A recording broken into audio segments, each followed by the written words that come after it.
नमस्कार सभी केंद्रीय कर्मचारी, राज्य कर्मचारी, पेंशन भोगी, भूतपूर्व जवानों का स्वागत है आप सभी का अपने भरोसेमंद यूट्यूब चैनल में टेक्निकल पूर्णिया में। इस वक्त की बहुत बड़ी अपडेट, बहुत बड़ी अर्जेंट खबर निकलकर सामने आई है। देश के समस्त केंद्रीय कर्मचारियों के साथ 65 लाख पेंशन धारकों के लिए खुशखबरी। जानेंगे सभी खबरों को विस्तार से। तो आपसे निवेदन है कि सबसे पहले वीडियो को लाइक कर दीजिए, साथ ही चैनल पर पहली बार विजिट किया है तो नीचे ब्लैक कलर के बटन को दबाकर चैनल को सब्सक्राइब जरूर कर ले, क्योंकि यही चैनल आपको ऑथेंटिक जानकारी प्रोवाइड करता है कर्मचारी, पेंशन धारक व भूतपूर्व जवानों से जुड़ी। तो चलिए जान लेते हैं बिना खबरों को बिना देर किए विस्तार से। सबसे पहले बड़ी खबर की बात कर ले तो केंद्र सरकार के पेंशन भोगियों के लिए गुड न्यूज निकलकर सामने आई है। केंद्र सरकार के सीनियर सिटीजन पेंशन भोगी व सुपर सीनियर सिटीजन पेंशन भोगियों के लिए केंद्र सरकार ने जारी किया है बड़ा तोहफा। अब इन पेंशन भोगियों को राहत प्रदान की गई है। दरअसल सीनियर सिटीजन पेंशन भोगी वे पेंशन भोगी होते हैं जिनकी आयु 60 वर्ष से लेकर 80 वर्ष के मध्य में होती है। वहीं सुपर सीनियर सिटीजन वे पेंशन भोगी होते हैं जिनकी आयु 80 वर्ष से अधिक होती है। अब ऐसे पेंशन भोगियों को बड़ी राहत प्रदान की गई है। तो चलिए जान लेते हैं कौन सी वो राहत है जो ऐसे पेंशन भोगियों को केंद्र सरकार ने आदेश जारी करके पास कर दी है। आपको बताते चले कि केंद्र सरकार ने सीनियर सिटीजन पेंशन धारकों को 3 लाख रुपए की आय पर आयकर मुक्त कर दिया है। अब इन पेंशन भोगियों को यदि इनकी सालाना आय 3 लाख रुपए तो कोई भी टैक्स फाइल करने की जरूरत नहीं होगी। वहीं सुपर सीनियर सिटीजन पेंशन भोगियों को केंद्र सरकार ने 5 लाख रुपए तक की आय पर आयकर मुक्त कर दिया है। इनको 5 लाख रुपए की आय पर कोई भी टैक्स नहीं चुकाना होगा। ऐसे में इसके लिए आदेश भी जारी कर दिए गए हैं विभागों को। वहीं अगली बड़ी अपडेट की बात करें तो केंद्र सरकार के ऐसे पेंशन भोगी जिनकी आयु 75 वर्ष या इससे अधिक है, इन पेंशन भोगियों को आयकर से मुक्त कर दिया गया है। अब इन्हें ITR फिल करने की कोई भी आवश्यकता नहीं होगी। चलिए अगली बड़ी अपडेट की ओर चले तो सुप्रीम कोर्ट से बड़ी खबर निकलकर सामने आई है। देश भर के लाखों पेंशन भोगियों के लिए रिटायर्ड कर्मचारी जब रिटायर्ड होने जाते हैं तो उन्हें एक अंडरटेकिंग देना पड़ता है। उसमें यह लिखा होता है कि यदि उन्हें सर्विस के दौरान अधिक भुगतान हो गया है तो रिटायरमेंट के बाद उसकी वसूली की जा सकती है। ऐसे में इसे लेकर सुप्रीम कोर्ट की ओर से जबरदस्त फैसला निकलकर सामने आया है। सुप्रीम कोर्ट ने कहा कि रिटायर्ड कर्मचारी अपनी पेंशन ग्रेजुएटी पाने के दबाव में यह अंडरटेकिंग देता है। अंडरटेकिंग के आधार पर वसूली नहीं की जा सकती। ऐसे में पेंशन धारकों को सुप्रीम कोर्ट की ओर से बड़ी राहत देखने को मिली है। तो चलिए अगली बड़ी अपडेट की बात करें तो इक्वल MSP को लेकर 20 दिसंबर को सुनवाई थी, लेकिन इसमें कोई भी फैसला नहीं आ पाया। अब 8 फरवरी अगली तारीख मिली है जिसमें इक्वल MSP 15,500 को लेकर सुनवाई होनी है। माना जा रहा है कि 8 फरवरी को इसको लेकर फाइनली कोई बड़ा फैसला निकलकर सामने आएगा। चलिए अगली बड़ी अपडेट की ओर चले तो OROP एरियर की चौथी किस्त का ऐलान केंद्र सरकार जनवरी महीने में करेगी। तो जनवरी महीने की पेंशन के साथ आपको OROP एरियर की चौथी किस्त का भुगतान भी प्राप्त होने लग जाएगा। वहीं अगली बड़ी अपडेट की ओर चले तो केंद्र सरकार के पेंशन भोगियों के लिए गुड न्यूज निकलकर सामने आई है कि ऐसे पेंशन भोगी जो अब 30 जून को रिटायर्ड होंगे उन्हें 1 जुलाई से लगने वाले सभी इंक्रीमेंट के लाभ भी दिए जाएंगे। दरअसल ऐसे पेंशन भोगी लंबे समय से केंद्र सरकार से मांग कर रहे थे कि जो पेंशन भोगी 30 जून को रिटायर्ड होते हैं उन्हें 1 जुलाई से लगने वाले सभी इंक्रीमेंट के लाभ दिए जाएं। अब केंद्र सरकार ने अपने विभागों को इसके रिगार्डिंग आदेश निकालकर दे दिए हैं, जिसके बाद अब ऐसे पेंशन भोगियों को बड़ा फायदा होगा जो भविष्य में 30 जून को रिटायर्ड होंगे।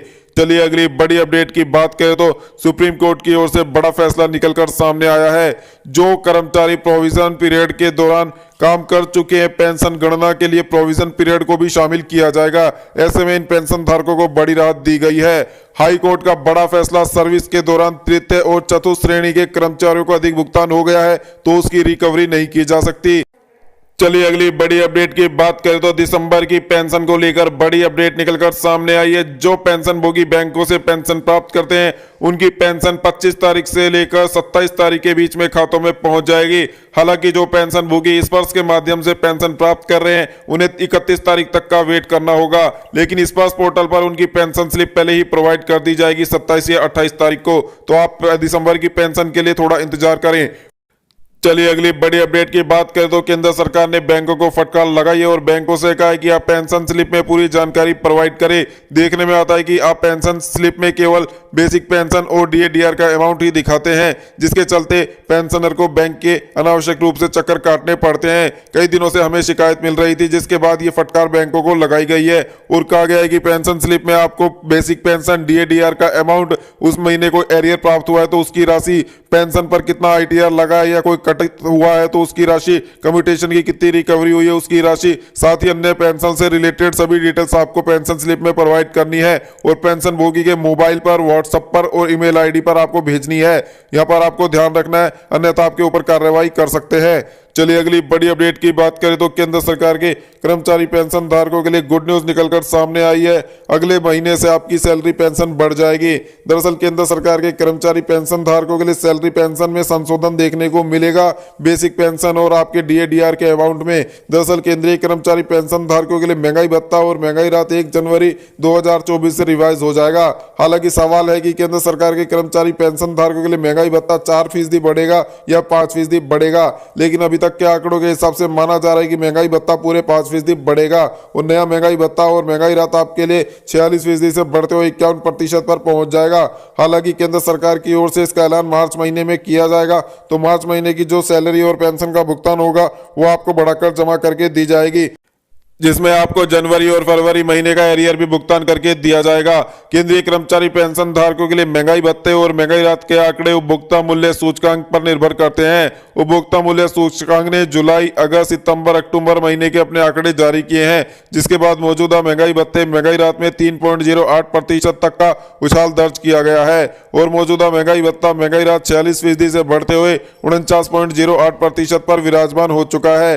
अभी नवंबर दिसंबर 2023 के आंकड़े आना शेष हैं, जिसके बाद माना जा रहा है यही फ्लो बना रहता है महंगाई भत्ते महंगाई राहत में बढ़ोतरी का, तो आप मानकर चलिए कि महंगाई भत्ता पूरे 5% उछाल के साथ 1 जनवरी 2024 से 51% आपके लिए प्रभावी हो जाएगा। वहीं अगली बड़ी अपडेट की ओर चले तो केंद्र सरकार के कर्मचारी पेंशन धारकों के लिए गुड न्यूज निकलकर सामने आ चुकी है।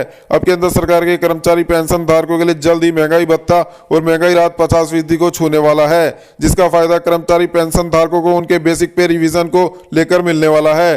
दरअसल जब 7वें वेतन आयोग का गठन किया गया था तब साफ तौर पर कहा गया था कि जब भी महंगाई भत्ता महंगाई राहत 7वें वेतन आयोग के दौरान बढ़ते हुए 50% को टच करेगा तो केंद्र सरकार कुल 50% महंगाई भत्ते को आपके बेसिक पे में मिला देगी, आपके बेसिक पे में मर्ज कर देगी, जिसका फायदा कर्मचारी पेंशन धारकों को दिया जाएगा नए बेसिक पे के तौर पर। अब केंद्रीय कर्मचारी पेंशन धारकों के लिए माना जा रहा है कि महंगाई भत्ता जल्दी 50% को टच करेगा तो 1 जनवरी 2024 से बदल जाएगा आपका बेसिक पे। हालांकि केंद्र सरकार इसका ऐलान कब करेगी यह अभी कह पाना मुश्किल है, लेकिन माना जा रहा है कि लोकसभा चुनाव के निकट केंद्र सरकार इसको लेकर ऐलान कर देगी, जिसके बाद आपको नए बेसिक पे के तहत भुगतान देखने को मिलेगा। हालांकि जब भी केंद्र सरकार इसका ऐलान करेगी तो आपको जनवरी से बकाया महीनों का एरियर का भुगतान भी नए बेसिक पे के आधार पर करके दिया जाएगा। वहीं अगली बड़ी अपडेट की ओर चले तो केंद्रीय कर्मचारी पेंशन धारकों के लिए लंबित बकाया 18 महीने एरियर को लेकर भी सुगबुगाहट तेज हो चुकी है। मीडिया खबरों में आ चुका है कि केंद्र सरकार कर्मचारी पेंशन धारकों को भुगतान करने जा रही है 2 से 2.5 लाख रुपए। 18वां एरियर को लेकर कर्मचारी संगठन, पेंशन भोगी संगठन लामबंद हो चुके हैं और केंद्र सरकार को घेरना शुरू कर दिया है और लोकसभा चुनाव के दबाव में इसका ऐलान भी देखने को जल्द मिल सकता है। मिलते हैं आगामी अपडेट के साथ नेक्स्ट वीडियो में। जानकारी पसंद आई तो वीडियो को लाइक, चैनल को सब्सक्राइब। जय हिंद, जय भारत।